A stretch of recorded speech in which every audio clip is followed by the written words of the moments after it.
Good morning. Welcome to Yeshiva YouTube. Iyun with Benzion. Today's daf is Nedarim daf Pei Zion.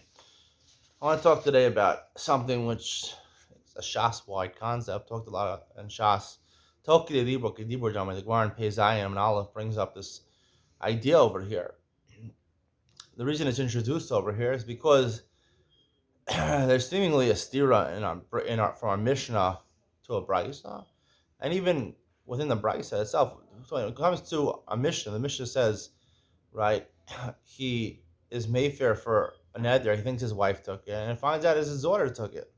And the same thing when it comes to kriya, right? You have a mitzvah of kriya, of rending your garments if one of your zayin krovim dies. So you have to know who it's for. If you think it's for your father, then it turns out to be your son. So that's a problem, and it doesn't work, right? Although in some cases the Bible seems to say it does work. So how do we resolve? Sometimes it does work, sometimes it doesn't work. So one answer, the first answer the Gemara gives, is that it depends. If they told him explicitly it's their father, and then he rips his garments, and then he finds out his son doesn't work. But if he says someone died, he thinks it's the father, it turns out to be his son, that's okay, because they didn't tell you it's for their father. And the same thing would apply to our Mishnah, right? That's why the Gemara brings it in. Rav Ashi gives a different answer. Rav Ashi says, this is, I think we passed in the last answer, about 10 lines down. It doesn't matter whether they told him it's your father or whether he thought it was his father. It depends if he found out, meaning he thinks he's ripping for his father. He thinks his father died. And then he rips for his father, thinking it's father, and then 2 seconds later they told him it's son. The son died. It's a sad situation. His father and son.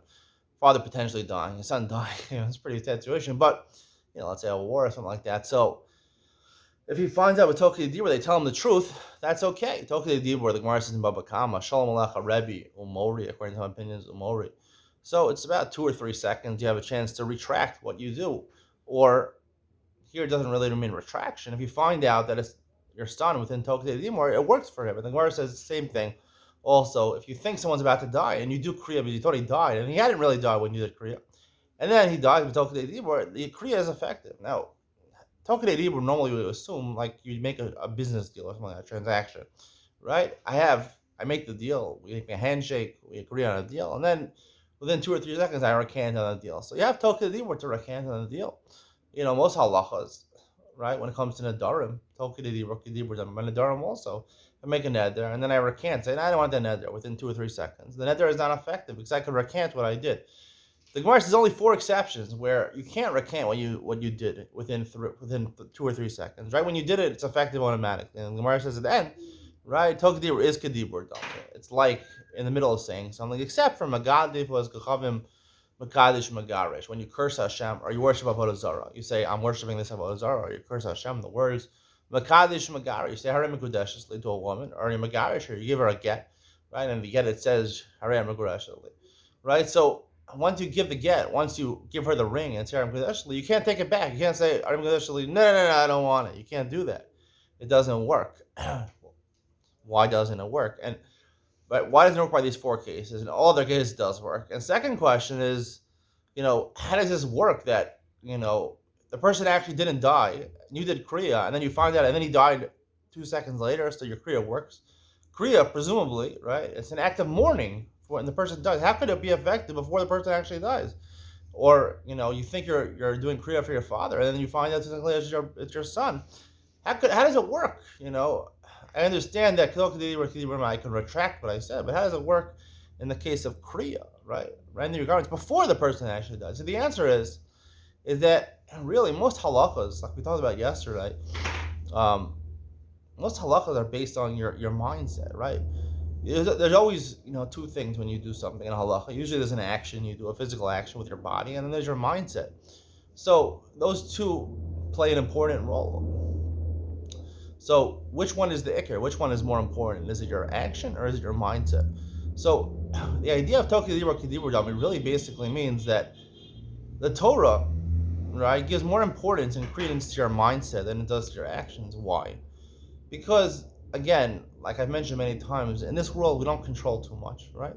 Hakol b'yidei shamayim, right? Chutz mi'yirah shamayim. But what is yirah shamayim? Yirah shamayim is the ability to make decisions.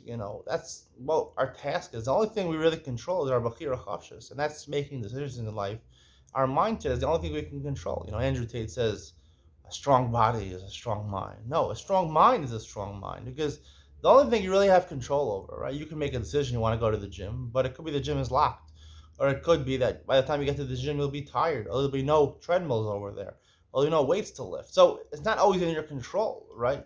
The decision making is in your control. If I decide to go to the gym is locked, that's not my fault. I decided to go to the gym. It was an onus. Torah doesn't fault you for onus, something that's out of your control. So what's in your hand is the making of the decision. So therefore, according to the Torah, which accords primacy to Bechira Chavshas, because that's really all we control. Everyone's equal in that regard. Life is fair in that regard. Everyone has that Bechira. So therefore, when it comes to all the Dinamat Torah, even though most of the mitzvahs call for a physical action, because that's how you make decisions, but right, there's a world out there, so you have to make the decision and try to follow through with your action. If you can't follow through, it's not your fault. But that's the point. The point is to make the decision. So when it comes to most in the Torah, even though I make a monetary transaction, I make a neder or something like that. So, even though my dibur is important or the handshake is important, the kinyan is important, unless every kinyan I can be choser bo, because you have 2 or 3 seconds, it's hard to make decisions, and the Torah realizes that. And therefore, when I make a decision, even if it's an important business deal or something like that, I can say, listen, I regret it within 2 or 3 seconds. Because that's generally the amount of time you have to make a decision, right? Sometimes you have to make a quick decision. But, the Torah says you can't make a decision in a split second, so it gives you 2 or 3 seconds to recant your decision. However, when it comes to these 4 cases with cursing Hashem, Avodah Zarah, these things are you do amazing. You really hate God. You're doing Avodah Zarah, or Mekadesh Megarish, right? You're Mekadesh a woman. You're going to marry a woman for the rest of your life, probably, or for a long time. Megarish, you're divorcing a wife. These are such important things, right? You're going to have Shtei Edom by Kedushin and Gerushin, right? They're important things. The Edom are not there just to witness it. They're there to give chashivas and importance to the matter. You're undertaking something really important over here. So you must have made a decision a long time beforehand, right? A lot of times things in life happen right away. You get into a business deal, or you make a neder or something like that. So Torah recognizes that you're making a quick decision. You have the ability to recant that decision, but you're entering into something really significant, cursing God, Avodah Zarah, Kedushin or Gerushin, and these are lifelong decisions. You better have thought about it beforehand. So therefore, Torah doesn't give you the right to retract it. And the second question, how does it work by Kriya? Of course, the mitzvah of Kriya is that you mourn, right, to show mourning for the dead person, the loved one, by rending your garments, right? You're losing money, you're losing your expensive shirt, to show that you feel so sad about this person, you're willing to give up something that you really like, your shirt, your Giorgio Armani shirt, you're willing to rip it. Not like those people who go to the Kosel and they make all these tricks where they flip shirts with other people so they don't have to rip Kriya.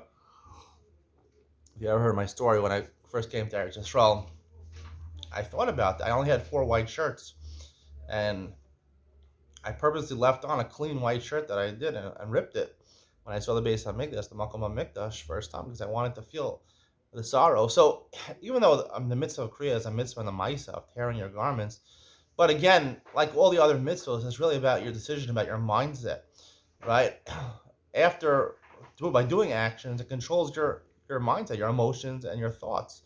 So therefore, even if you do Kriya, right, you rip the beged before the person dies, right? So therefore, and then the person dies with Tokadei Dibur. So in terms of making a decision, in terms of your thoughts, right, that's already, right, just like decision making, your thoughts of sorrow, right, to be sad, right? When you rip something, you're deciding to be sad over here. You're ripping something expensive. So it's also a decision. Decision is to be sad, to show your sadness, and therefore you have Tokadei Dibur. You're going to rip it before the person actually died, and then the person actually died. That's already considered in part of the decision making, right? Because I can always retract my sadness, right? I could retract my sadness. My sadness exists now for 3 seconds. So we died within 3 seconds. My sadness is still existing because that's the ability I still have to recant that sadness. Sadness still exists. So therefore, when I did the Kriya, even though it was before, but my sadness, my mental state of sadness still existed, and therefore the Kriya is valid. Hope you enjoyed today's share. See you in the next one.